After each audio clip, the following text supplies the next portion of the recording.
সবাইকে welcome to GM study for dreams. তোমরা এর আগে ক্লাসে আমার ফিক্সড প্রিপোজিশন বা প্রিপোজিশন রিলেটেড সমস্ত ইম্পর্টেন্ট প্রশ্ন আমি তোমাদের জন্য নিয়ে আসছি। তো আজকে এটা সেকেন্ড ক্লাস, এবং যদি আমি বলি এর আগেও অনেক দিন আগে, প্রায় 3-4 মাস আগে কিছু পরীক্ষার জন্য স্পেশাল ক্লাস দিয়েছিলাম, সেগুলো তোমরা প্লেলিস্টে পেয়ে যাবে।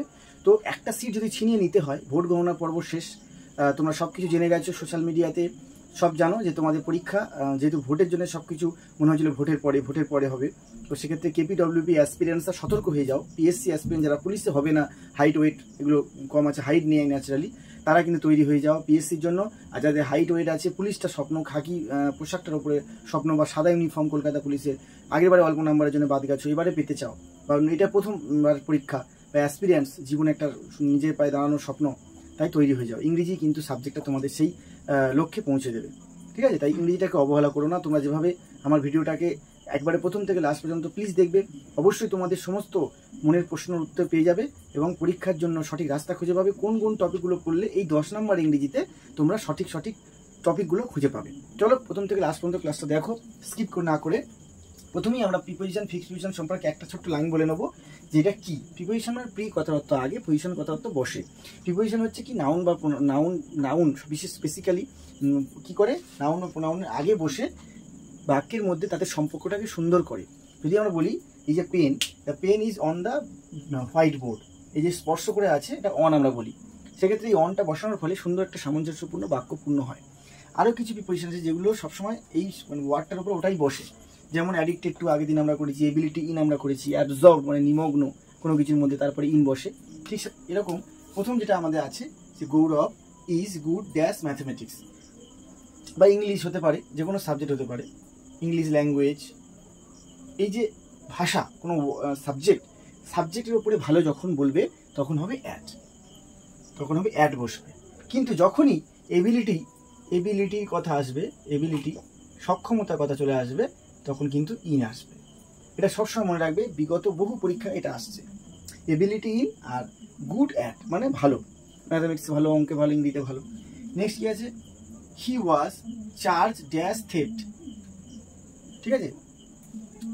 হি ওয়াজ চার্জড অফ থেফট মানে হি ওয়াজ চার্জ অফ থেফট, তাকে চৌর্যবৃত্তি বা চুরির জন্য চার্জ দেওয়া হয়েছে, মানে অভিযুক্ত করা হয়েছে। ঠিক এখানে লেখা আছে থেফট ওয়াজ চার্জড ড্যাশ হিম। তাহলে এই ক্ষেত্রে কি হবে, দেখো ইংরেজি ভাষার এটাই মজা। একটা বাক্য এখানে বলছে হি ওয়াজ চার্জড অফ থেফট, সে চুরির জন্য মানে অভিযুক্ত, ঠিক তারপরে বলছে থেফট ওয়াজ চার্জ ড্যাশ হিম, তাহলে তার উপরে চুরির অপবাদটা আনা হয়েছে বা চুরির অভিযোগটা আনা হয়েছে। তাহলে চার্জ এগেনিস্ট হবে, এখানে এগেনিস্ট কিছু কিছু ক্ষেত্রে অন হয়। তাহলে এটা মনে রাখতে হয়, সেন্টেন্সটার সেন্স মানে সিকোয়েন্স বুঝে প্রিপোজিশন বসে। এটা কিন্তু ভালো করে লক্ষ্য করলে তোমরা বুঝতে পারবে। প্রশ্নটা ভালো করে পড়বে, একবার থেকে 2বার অপশন দেখবে, অবশ্যই তোমরা পারবে। নেক্সট কি আছে, হি ইজ ডিফ ড্যাশ 1 ইয়ার, ঠিক আছে? হি ইজ ডিফ অফ 1 ইয়ার, সে একটা কানে কালা হোক, দুটো কানে কালা হোক, জন্মগত কানে কালা হোক, বধিরতা সেটা জন্মগত, তখন হবে অফ। এর আগে আমরা ব্লাইন্ড টু, ব্লাইন্ড অফ আর ব্লাইন্ড ইন তিনটে সুন্দরভাবে আমরা আগের ক্লাসে পড়েছি, দেখে নেবে, ভেরি ভেরি ইম্পর্টেন্ট। আজকে আমরা এসেছি হি ইজ ডিফ অফ 1 ইয়ার, একটা কানে অন্ধ, মানে কালা, মানে অন্ধ বলছি, সরি, তোমাদের বধির কালা, তাহলে সেক্ষেত্রে জন্মগত হলে অফ হবে। আর he is deaf dash my request, আমি একটা রিকোয়েস্ট করছি বারবার, সেই রিকোয়েস্টটা শুনেও না শোনার ভান করা, ইগনোর করা, হ্যাঁ, নেগলেক্ট করা কোনো কিছু, তাহলে সেটা কি হবে, টু। তাহলে he is deep to my request, আমার রিকোয়েস্টের প্রতি সে একদমই নেগলেক্ট করছে, শুনেও শুনতে পারছে না, ভান করা। আর এটা ন্যাচারাল ওয়েতে, ন্যাচারাল ভাবে সে কানে শুনতে পারে না, ডিপ অফ। ভালো করে লক্ষ্য রাখ। নেক্সট কি আছে, distribute mangoes dash the brothers, দেখো এখানে ব্রাদার কয় ভাই উল্লেখ করেনি, 2 ভাই, 3 ভাই, 4 ভাই, 5 ভাই, কোনো উল্লেখ করেনি। তাহলে যদি দুজন ব্যক্তি হয় তখন হয় বিটুইন, দুজন ব্যক্তি। আর যখন অনেকজন ছেলে মেয়ে থাকে, অনেকজন মানুষ থাকে, তাহলে কি হবে, এমন, তাহলে হবে এমন। খুব সুন্দর সহজ প্রিপোজিশন, কিন্তু প্র্যাকটিস এবং বারবার চর্চা করলে, এইভাবে আমার ভিডিও কটাই তোমরা করলেই তোমাদের কমন আসবে, এটুকু আমি আশা করতে পারি। নেক্সট কি আছে, সৌরভ উইল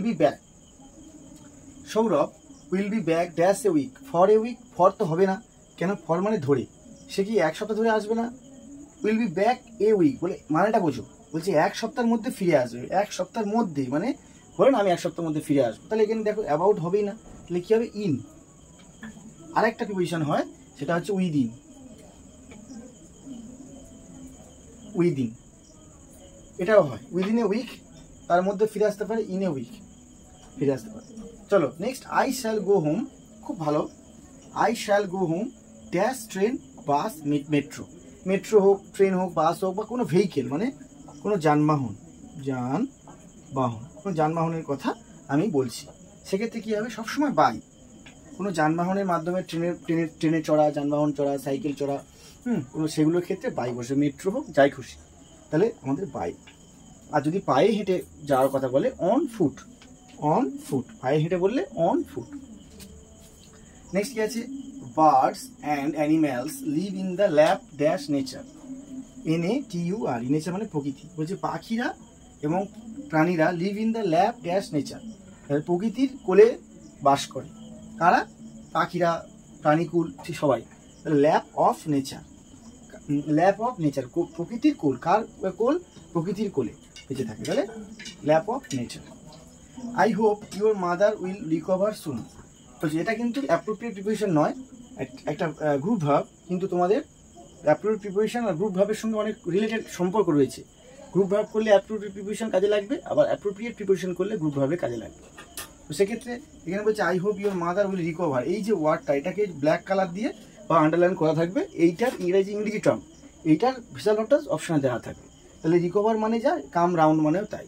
রিকভার মানে যা, কাম রাউন্ড মানে তাই, তাহলে এটা হবে কাম রাউন্ড। ঠিক আছে, I can not tolerate insult, আমি একদমই কি সহ্য করতে পারি না, টলারেট করতে পারি না অপমান। তাহলে টলারেট যা ইংরেজি টার্মে যা মানে, এখানে পুট আপ উইথ তাই মানে, টলারেটের যা পুট আপ উইথ তাই, সেম টু সেম।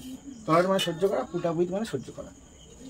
নেক্সট কি আছে, the athletic meet will be held next Sunday. বলছে অ্যাথলেটিক মিট, যে অ্যাথলেটিক মিটটা আছে এটা কি উইল বি হেল্ড, এই যে হেল্ড কথা রয়েছে এইটার ইংরেজি টার্ম, এটা এখানে ফিজাল ভার্ব টার্ম একটা আছে, কাম অফ। এটা আমরা আগে প্রিপোজিশন শিখেছিলাম কমেন্টস অন সেটা, আর এই হেল্ড একই, কাম অফ। তাহলে এটা ভালো করে তোমরা লক্ষ্য রাখবে। তিনটে মানে ফিজাল ভার্ব দিয়েছি, অনেক সময় এই কামের পরে অফ দেয় না, বা পুট আপের পরে উইথ দিল না, বা কামের পর রাউন্ড দিল না, এগুলো অনেক সময় ফিল ইন দ্য ব্ল্যাঙ্কস দেয়। ঠিক আছে, নেক্সট কি আছে, সোয়ালোস ইউজুয়ালি ফ্লাই হাই। সোয়ালো একটা পাখি, হ্যাঁ, সোয়ালো ইউজুয়ালি সাধারণত ফ্লাই হাই, অনেকটা উঁচুতে ওড়ে, ড্যাশ দ্য স্কাই, সবাই এটা পারবে। তাহলে বাই দ্য স্কাই হবে না, অফ দ্য স্কাই হবে না, অন দ্য স্কাই হবে না, ইন দ্য স্কাই। হচ্ছে we are very indignant dash the injustice done to him. Very very important একটা ফিক্সড প্রিপোজিশন, বহুবার এসএসসি, বিশেষ করে এসএসসি জিডি, MTS, এগুলো পিএসসি সমস্ত পরীক্ষা এটা আসে, বহুবার এসছে। তো we are all very indignant, এই যে কথাটা, dash the injustice done to him, তার প্রতি যে অবিচার হয়েছে সেটার জন্য খুব ক্ষুব্ধ, মানে অখুশি আর কি, ভেরি মানে বিরক্ত, অ্যানয়েড, তাহলে এই ক্ষেত্রে অ্যাড বসবে। আর যদি কোনো ব্যক্তি হয় তাহলে সেটা উইথ বসবে। তারপরে কোনো ব্যক্তির সঙ্গে মতবিরোধ, মতের মিল নেই, বা কোনো কিছু অভিযোগ, সেখানে ব্যক্তির ক্ষেত্রে উইথ অলওয়েজ, আর কোনো ম্যাটার, কোনো বিষয় অ্যাট। চলো নেক্সট, আই কমপ্লিমেন্টেড হিম, মানে আমি অ্যাডমায়ার করেছি, মানে তার প্রশংসা করেছি। I complimented him dash his success in the examination, সে পরীক্ষায় সাফল্য পেয়েছে, তাকে আমি কমপ্লিমেন্ট করছি। তাহলে কমপ্লিমেন্টেড, তার সাফল্যকে কমপ্লিমেন্ট করছি, এটা কিন্তু সবাই ফর করে ফেলবে, এটা খুব ইম্পর্টেন্ট একটা প্রিপোজিশন, সবাই আমরা ফর করে ফেলবো। কমপ্লিমেন্টেড ফর ইজ সাকসেস, মানে সহজেই অপশান দেখলে ওটা করে আসবে, 100টার মধ্যে 95টা ছেলে করে আসবে। কিন্তু সবসময় মনে রাখবে অন হিজ সাকসেস হবে, এই যে সাকসেস কথাটা আছে এইটা অনুযায়ী অন হবে, এটা সবসময় মনে রাখবে, কিন্তু বারবার বলছি, ভেরি ভেরি ইম্পর্টেন্ট। নেক্সট কি আছে, পোর দ্য জুস, জুসটাকে ঢালো, ড্যাশ দ্য গ্লাস, গ্লাসের মধ্যে। তাহলে অবশ্যই অন টু হবে না, অন টুটা কোথায়, টেবিলের নিচ থেকে ওপরে লাভ কেটে যদি কোনো বিড়াল ওঠে তাহলে অন টু হয়, আর ইন হয় মধ্যে, তাহলে ইনটু হবে, তাহলে ইনটু দ্য গ্লাস, গ্লাসের মধ্যে হবে। এটা সহজ ছিল, কিন্তু এটা 13 নম্বর এবং 12 নম্বর খুব important. The tribes live, number 15, the tribes live dash customs. দেখো ভালো করে বোঝো, লিভড মানে বাস করতো, ড্যাশ কাস্টমস রীতিনীতির ওপরে, কিসের উপরে বাঁচত, রীতিনীতির ওপরে, different from anything the English had ever seen. ইংরেজরা বা ইংলিশ জাতি যেটা দেখেনি, সেই ট্রাইবসরা মানে সেই জাতিরা, পুরনো জাতিরা, তারা কি করতো, কাস্টমসের উপরে, তাদের নিজস্ব রীতিনীতি ছিল, তার উপরে বাঁচত। তার নির্দিষ্ট নিজের রীতিনীতির উপরে বাঁচা, সেক্ষেত্রে সবসময় বাই হয়, লিভড বাই। আর লিভড অন কখন হয়, লিভ অন কখন হয়, ফুড, ধরো কোনো গরু ঘাস খেয়ে বেঁচে থাকে, কাউ, সেক্ষেত্রে খাবার দাবার খেয়ে যার উপর নির্ভর করে বেঁচে থাকে তখন হয় অন। আর কোনো রীতিনীতি, নিজস্ব কোনো এই থিংস, কাস্টমস, প্রিন্সিপালস, নীতি নিয়ম এর উপরে বাঁচলে হয় by.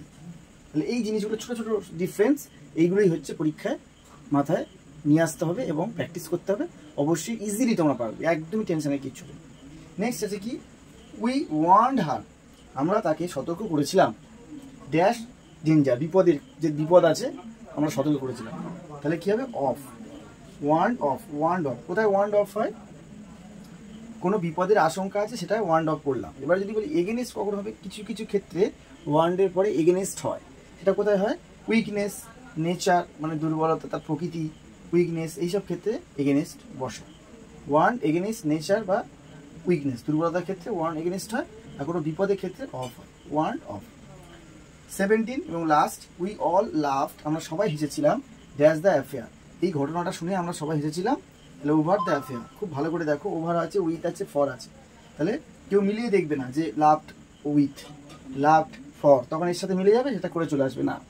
Laughed over the affair, কোনো ঘটনার কোনো বর্ণনা শুনে হাসা, কারোর কোনো রিলেশনশিপ নিয়ে হাসা, এগুলোর ক্ষেত্রে আমরা ওভার ব্যবহার করি। তো আজকে আমরা যে 17টা fixed preposition at the same time phrasal verb এবং প্রিপোজিশন শিখলাম। প্রিভিয়াস ক্লাস, এই ক্লাস দুটোই দেখবে, আরও যে আপকামিং ক্লাসগুলো আসছে, কী কী ক্লাস তোমাদের চাই অবশ্যই লাস্ট পর্যন্ত দেখে একটা কমেন্ট করবে। যারা আমার গ্রুপে আছো, টেলিগ্রাম আছো, স্পেশালি তাদের কাছে রিকোয়েস্ট রইল একটা করে কমেন্ট তোমরা করবে, কারণ কমেন্টে পড়লে তবেই তো বুঝবো যে কোথায় ভুল হচ্ছে, কীভাবে ক্লাসটা আরও আনতে হবে, কেমন লাগলো। তোমরা বহু পেড চ্যানেলে যাদের 1 লাখ 2 লাখ সাবস্ক্রাইব আছে তাদের চ্যানেল তোমরা দেখো এবং সেই ভিডিওগুলোকে ভাইরাল করো, তোমাদের হাতেই সব কিছু। আমার কোনো ভাইরাল দরকার নেই, কোনো পেড ব্যাচ নয়, সম্পূর্ণ ফ্রি অফ কস্ট তোমাদের সাহায্যের জন্য এই 2 মাস মানে হার্ট অ্যান্ড সোল চেষ্টা করছি যাতে সমস্ত সিলেবাস তোমাদের কাছে ফ্রি অফ কস্ট পৌঁছে দিতে পারি, যেগুলো পরীক্ষায় তোমাদের কমন আসবেই। তো GM study for dreams always with you, GM study for dreams হাল ছেড়ো না বন্ধু, be with you, do subscribe my channel. তো আবার নেক্সট ভিডিওতে দেখা হবে, থ্যাংক ইউ।